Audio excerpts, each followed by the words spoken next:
City news కు స్వాగతం. అకాల వర్షాలు జనజీవనాన్ని వణికిస్తున్నాయి.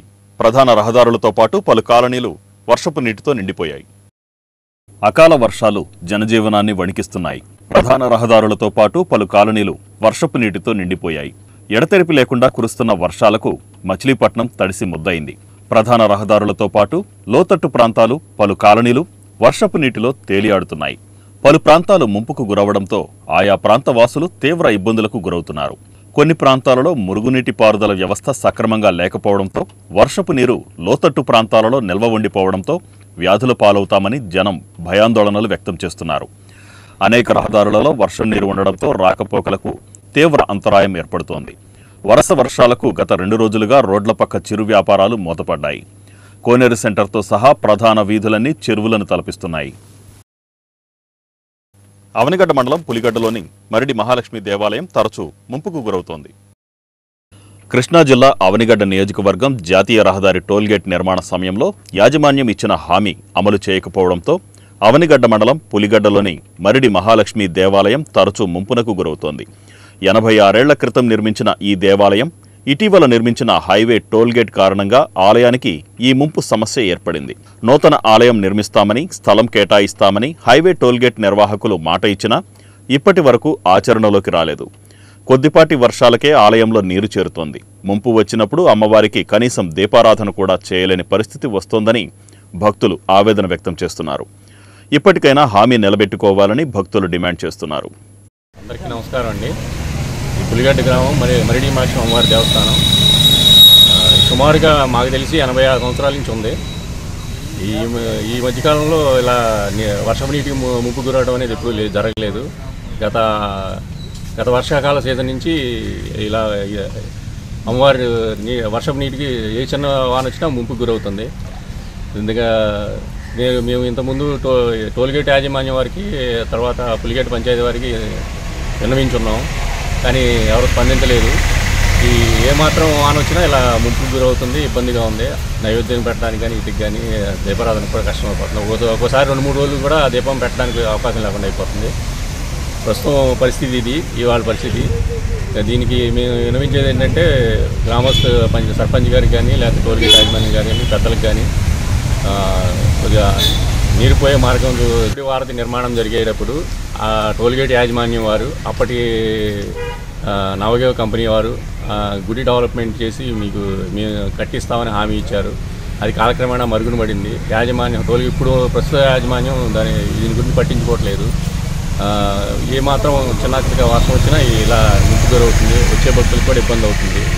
మేము చాలాసార్లు వెళ్ళి వారికి విన్నవించడం జరిగింది, ఏదో ఒకటి చేయండి, ఏదో దాన్ని డెవలప్ చేయడానికి ఏమైనా సహకారం చేయండి అని.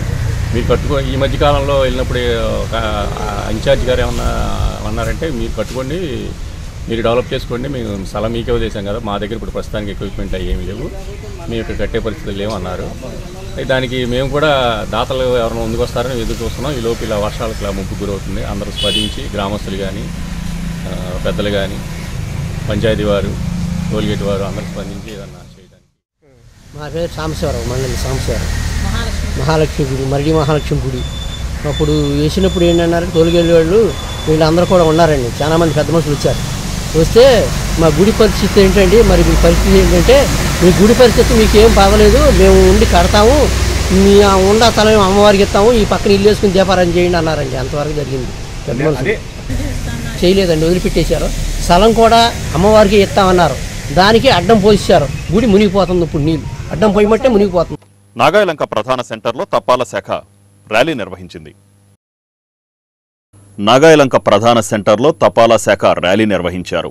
భారత ప్రభుత్వ తపాలా శాఖ ద్వారా అందిస్తున్న పోస్టల్ శాఖ పొదుపు పథకాలను సద్వినియోగం చేసుకోవాలని పోస్ట్ మాస్టర్ కోరారు. పోస్టాఫీసులో అందిస్తున్న సేవింగ్స్ పథకాలు, బీమా పథకాలు, బ్యాంకింగ్ పథకాలు, ఏటీఎం సౌకర్యం, ఇంటర్నెట్ సౌకర్యం, పోస్టల్ లైఫ్ ఇన్సూరెన్స్ పథకాలు సద్వినియోగం చేసుకోవాలని కోరారు. ప్రాపర్టీ ట్యాక్స్, విద్యుత్ బిల్లులు పోస్టాఫీస్ ద్వారా చెల్లించవచ్చునని తెలిపారు.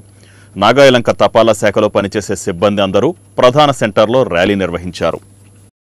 నేను కొత్తగా నాగాయలంక పోస్ట్ మాస్టర్గా జాయిన్ అయ్యాను కాబట్టి ఇప్పుడు వరకు జరిగింది బాగానే ఉంది. ఇప్పుడు ముందుగా మీకు ఏ సమస్య ఉన్నా కానీ, ఏ పోస్ట్ ఆఫీస్ ద్వారా ఏది కావాలన్నా కానీ మేము అతి తొందరగానే పూర్తి చేస్తాము.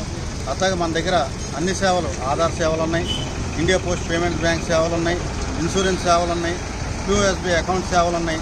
కాబట్టి మన పోస్ట్ ఆఫీస్ అన్ని విధాల మీకు ప్రతిది ఏ పని కావాలన్నా మన పోస్ట్ ఆఫీస్ ద్వారానే జరుగుతుంది. కరెంటు బిల్లు కట్టుకోవాలన్నా కానీ ఏదైనా మన పోస్ట్ ఆఫీస్ అందుబాటులో ఉంది. కాబట్టి దయచేసి ప్రజలందరూ గమనించి మన పోస్ట్ ఆఫీస్ని అభివృద్ధి చేసి ముందంజలో ఉంచుతారని కోరుకుంటున్నాం. మన పోస్ట్ ఆఫీస్లో ఆధార్ కార్డు సేవలు జరుగుతున్నాయి. మన పోస్ట్ ఆఫీస్ టైమింగ్స్ 8 గంటల నుండి 4 గంటల వరకు ప్రతిరోజు అందుబాటులో ఉంటుంది. ఏదైనా ఆధార్ సమస్య ఉన్నట్లయితే పోస్ట్ ఆఫీస్ సంప్రదించగలరు. పోస్ట్ ఆఫీస్ మన ఆంధ్ర బ్యాంక్ పైన భారత ప్రభుత్వం తపాలా శాఖ ఆదేశాల ప్రకారం నాగాలంక గ్రామంలో పోస్టల్ స్కీమ్స్పై అవగాహన ర్యాలీని చేపట్టడం జరిగింది. దీనిలో భాగంగా పోస్ట్ ఆఫీసులో అందిస్తున్న మన సేవింగ్స్ స్కీమ్స్ కానివ్వండి, ఇన్సూరెన్స్ స్కీమ్స్ కానివ్వండి, అలాగే బ్యాంకింగ్ స్కీమ్స్ కానీ వీటన్నిటిని నాగాలంక ప్రజలు వినియోగించుకోవాల్సిందిగా కోరుతున్నాను. అలాగే మన పోస్ట్ ఆఫీసులో ATM కార్డు సదుపాయం ఉంది. అదే రకంగా ఇంటర్నెట్ సదుపాయం ఉంది. అలాగే పోస్ట్ ఆఫీస్ అందజేసేటటువంటి పోస్టల్ లైఫ్ ఇన్సూరెన్స్ ఎక్కువ బోనస్, తక్కువ ప్రీమియంతో చాలా ఆదరణ పొందింది. అలాగే పోస్ట్ ఆఫీసులో వేరే బ్యాంకులో ఉన్నటువంటి డబ్బులు తీసుకునే సదుపాయం కూడా ఉంది. కేవలం పోస్ట్ ఆఫీసు పోస్ట్ మ్యాన్. రాష్ట్ర వ్యాప్తంగా జూలై 20 నుండి 30వ తేదీ వరకు ప్రభుత్వ హాస్టళ్లలోని సమస్యలు సేకరిస్తున్నట్లు AISF పేర్కొంది. రాష్ట్ర వ్యాప్తంగా జూలై 20 నుండి 30 వరకు ప్రభుత్వ హాస్టల్లో సమస్యలు సేకరిస్తున్నట్లు SFI పేర్కొంది. AISF కృష్ణా జిల్లా సమితి ఆధ్వర్యంలో మోదుమూడి శ్రీహర్రావు భవనంలో మీడియా సమావేశంలో రాష్ట్ర కోశాధికారి మందగల సాయికుమార్ మాట్లాడుతూ, రాష్ట్ర వ్యాప్తంగా AISF ఆధ్వర్యంలో జూలై 20 నుంచి 30వ తేదీ వరకు ప్రభుత్వ హాస్టళ్ల సందర్శన, ప్రభుత్వ హాస్టళ్ల సమస్యలు సేకరించాలని కాకినాడలో జరిగిన రాష్ట్ర కౌన్సిల్ సమావేశంలో నిర్ణయించారని తెలిపారు.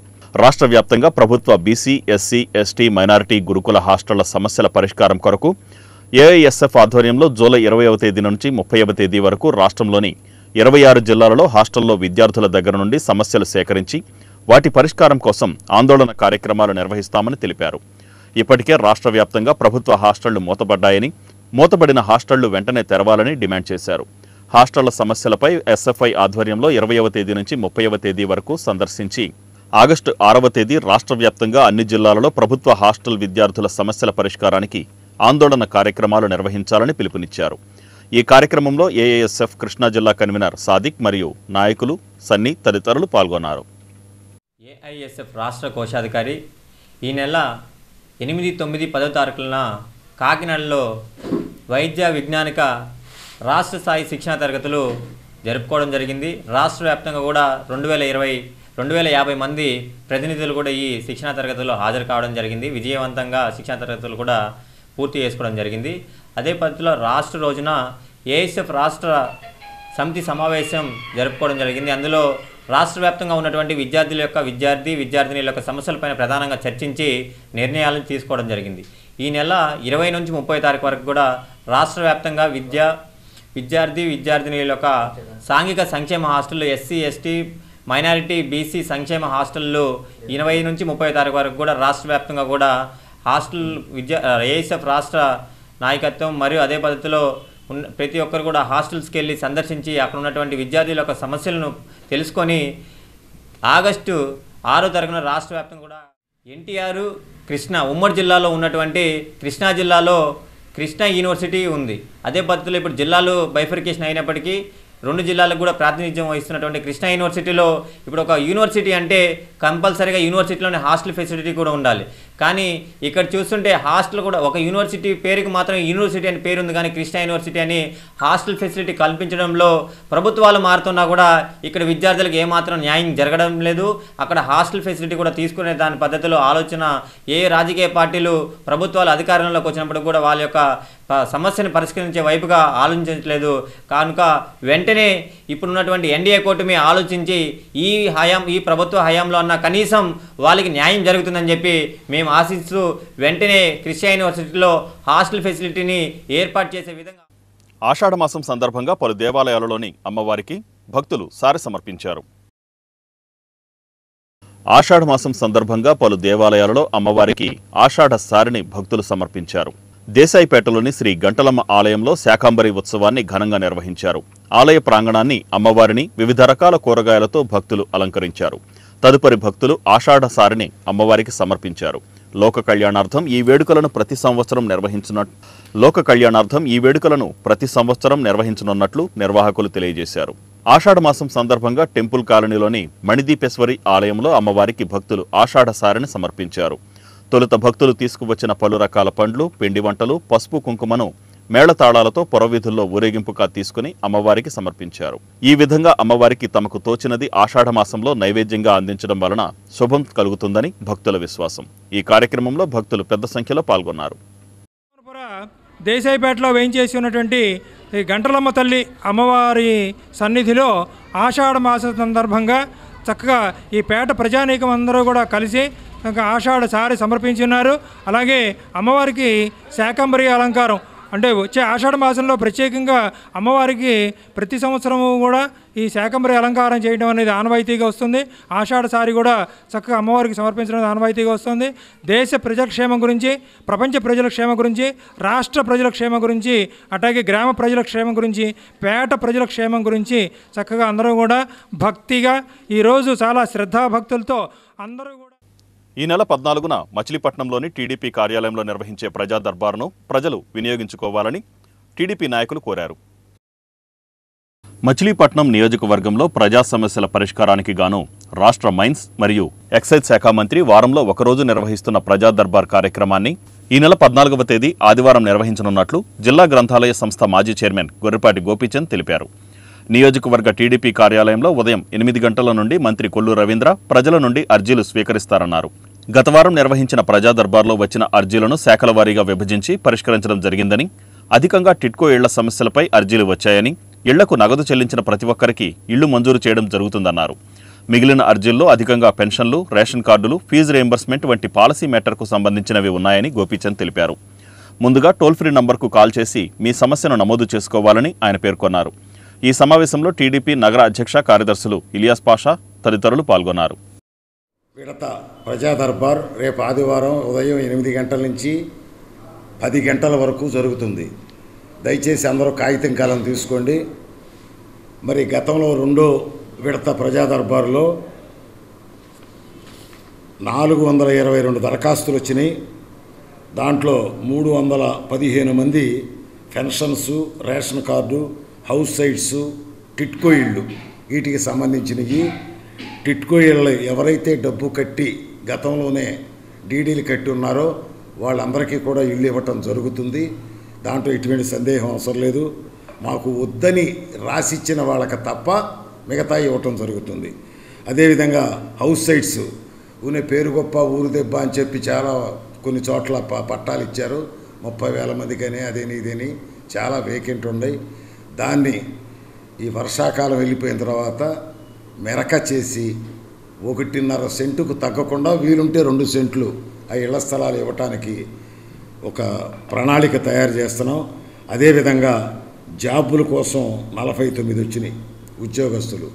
ఈ ఉద్యోగస్తులకి వీళ్ళందరికీ కూడా ఒక ఫైల్ పెట్టి రాబోయే 2-3 నెలల్లో జాబ్ మేళా నిర్వహించి వీళ్ళలో అర్హులందరికీ ఉద్యోగాలు ఇచ్చేటువంటి అవకాశాన్ని మంత్రి గారు ఏర్పాటు చేస్తున్నారు.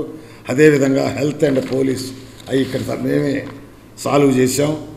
రోడ్లు మరి అదేవిధంగా ఇతర ప్రాబ్లమ్స్ మీద బృందావన్ థియేటర్ పక్కన ఉంటే తెలుగుదేశం పార్టీ కార్యాలయంలో రేపు ఉదయం 8 గంటల నుంచి 10 గంటల వరకు గౌరవ రాష్ట్ర మంత్రి వర్యులు బందరు శాసనసభ్యులు కొల్లు రవీంద్ర గారు ఉంటారు. అదేవిధంగా ఏదైతే ఈ ప్రజా దర్బార్ని ఒక టోల్ నెంబర్ పెట్టడం జరిగింది, ఇందాక పెద్ద గోపిచంద్ గారు చెప్పారు. 7995932254 నెంబర్కి మీరు ఫోన్ చేసి ముందుగానే కూపన్ తీసుకోవాల్సి కోరుతా ఉన్నాం. ఏదైతే గత పాలకులు 5 సంవత్సరాలు మచిలీపట్నం నియోజకవర్గాన్ని భ్రష్టు పట్టించి మచిలీపట్నాన్ని నాశనం చేశారు. 5 సంవత్సరాలు కనీసం డ్రైనేజీలు తీయకుండా, పూడికలు తీయకుండా ఏదైతే చెత్త చెదారం నిండిపోయి ఉంటే గౌరవ మచిలీపట్నం శాసనసభలో రాష్ట్ర మంత్రి కొల్లు రవీంద్ర గారు మచిలీపట్నం నియోజకవర్గంలో టౌన్ మొత్తం 50 డివిజన్లో కూడా స్పెషల్ డ్రైవ్ పెట్టి ఎక్కడైతే కాల్వల్లో పూడికలు ఉన్నాయో కూడా ప్రతిరోజు స్పెషల్ డ్రైవ్ పెట్టి దాన్ని ఒక మచిలీపట్నాన్ని ఎక్కడ ఇబ్బంది లేకుండా ఈ వర్షాకాలంలో డయేరియా టైఫాయిడ్ వైరస్ లాంటి జ్వరాలు రాకుండా మా అప్రమత్తం ముందు నుంచే ఏదైతే ఈ వార్తలు ఇంతటితో సమాప్తం. నమస్కారం.